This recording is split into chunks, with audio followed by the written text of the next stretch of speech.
కేంద్ర బడ్జెట్ను ఆర్థిక మంత్రి నిర్మలా సీతారామన్ ప్రవేశపెట్టారు. ఈ బడ్జెట్పై తెలంగాణ రాష్ట్ర డిప్యూటీ సీఎం బట్టి విక్రమార్క స్పందించారు. బడ్జెట్లో తెలంగాణకు కేటాయింపులు లేకపోవడం దారుణమన్నారు. క్రీడా రంగంపై తెలంగాణ చాలా ఫోకస్ పెట్టిందని చెప్పారు. క్రీడలను ప్రోత్సహించేందుకు స్పోర్ట్స్ యూనివర్సిటీని పెట్టామన్నారు. బడ్జెట్ స్పోర్ట్స్ విభాగంలోనూ తెలంగాణకు కేటాయింపులు లేవని వ్యాఖ్యానించారు. పలుమార్లు కేంద్ర మంత్రిని ఆర్థిక మంత్రిని కలిసి అనేక వినతులు ఇచ్చామని గుర్తు చేశారు ఆయన. సో ఇంత పెద్ద భారీ బడ్జెట్లో చాలా పెద్ద మొత్తంలో తెలంగాణ రాష్ట్రం కోసం ఇందులో ఉంటాయని మేమంతా ఆశించాం.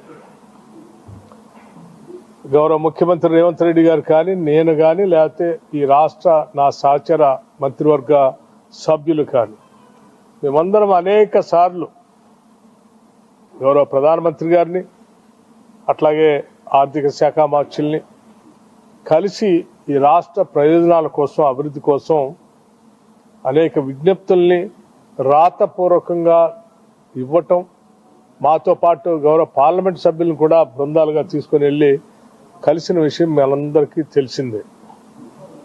మేము పెద్ద ఎత్తున ఆశించాం. మూసీ రిజర్వేషన్ సంబంధించిన దానిపైన కానీ, లేకపోతే ఇంకా ఇతరత్ర ఈ నగర చుట్టూ ఉన్నటువంటి అభివృద్ధి కార్యక్రమాల గురించి కానీ, రీజనల్ రింగ్ రోడ్డు గురించి కానీ,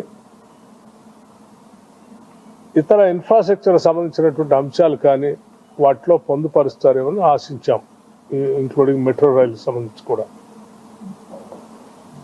కానీ కొన్ని ప్రత్యేకమైనటువంటి ఇవేమీ ఇవ్వకపోగా ఈ బడ్జెట్లో కొన్ని ప్రత్యేకమైనటువంటి అంశాలను కూడా వాళ్ళు ప్రకటించారు. చాలా సంతోషం. ఉదాహరణకి బయోఫార్మా శక్తి అవుట్